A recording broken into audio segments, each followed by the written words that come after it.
Fala meus amigos, tudo bem? Hoje eu vou gravar aqui mais um vídeo rápido para vocês e nesse vídeo eu vou reforçar sobre a questão dos planos e eixos de movimento.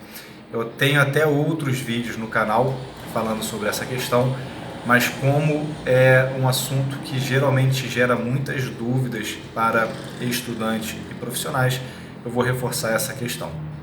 Então, basicamente, quando a gente descreve sobre os planos e eixos de movimento, a gente vai descrever sobre linhas imaginárias que cortam ou seccionam esse corpo em diferentes segmentos. Então, tem um plano sagital que divide o seu corpo em lado direito e lado esquerdo. E nesse plano, a gente vai ter o eixo látero-lateral. A gente tem o plano frontal que secciona o seu corpo em região anterior e posterior.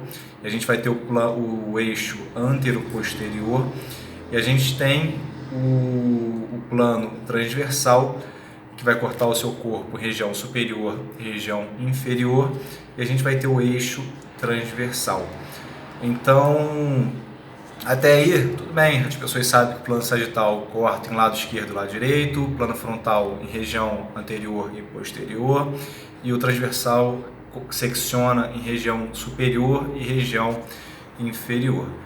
O grande problema ocorre para transferir esse conhecimento para a prática. Então, eu acredito que grande parte dessa dificuldade seja entender, o que seria o eixo. Então, por exemplo, sempre que a gente pensar assim no eixo, tá? O eixo ele vai ter, por exemplo, um local, de ação. Então, o eixo ele sempre vai gerar, por exemplo, uma rotação, um movimento angular. Então, se eu pensar aqui nessa questão, por exemplo, eu tenho um eixo, se eu tiver um eixo, por exemplo, posicionado dessa forma, o único movimento que vai poder ocorrer é para cá ou para cá, porque são movimentos angulares e eles vão ocorrer aqui, nesse padrão de movimento.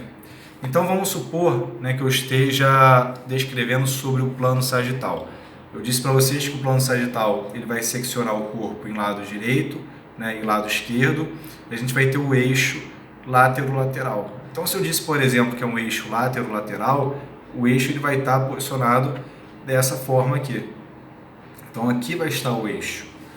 O eixo estaria aqui, seria um eixo látero-lateral. Sempre vai ser aqui perpendicular. Então, por exemplo, se eu tenho um eixo posicionado dessa forma aqui, eu só posso ter movimento para cá ou para cá. Então, movimentos, por exemplo, de flexão e movimento de extensão, porque o eixo estaria posicionado dessa forma. Agora, plano frontal, que eu vou dividir, seccionar meu corpo em anterior e posterior, e o eixo é um eixo antero-posterior, ou seja, o eixo ele vai estar para cá.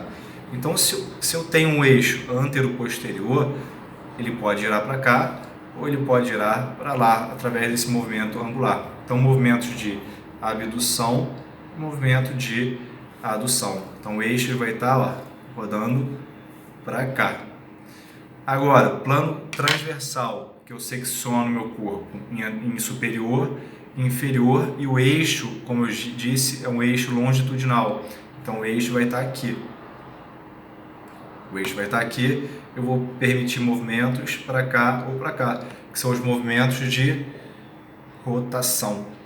Então, você entendendo, qual é o posicionamento desse eixo, você já sabe para onde que esse movimento ele vai ocorrer. Eu não tenho como, por exemplo, colocar o eixo nessa posição e querer gerar movimento para lá, porque o eixo ele vai rodar para cá. Se ele estiver para cá, ele vai rodar para lá. Então, acho que a grande dificuldade é a gente entender sobre isso.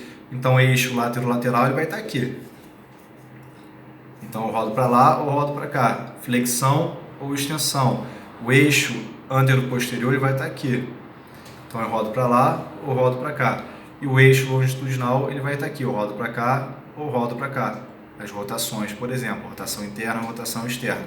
Se o eixo estiver aqui, abdução e adução. Se estiver aqui, flexão e extensão. Então, você observa esse eixo, você vê para onde que esse eixo gera esse movimento angular. Para não esquecer, é só imaginar o carro, né? O carro ele está aqui, o eixo está aqui, ele vai rodando para lá. Então é a mesma coisa em relação às alavancas aqui do corpo humano, tá bom? Então espero que tenha ficado um pouco mais claro. Um grande abraço aí para todos.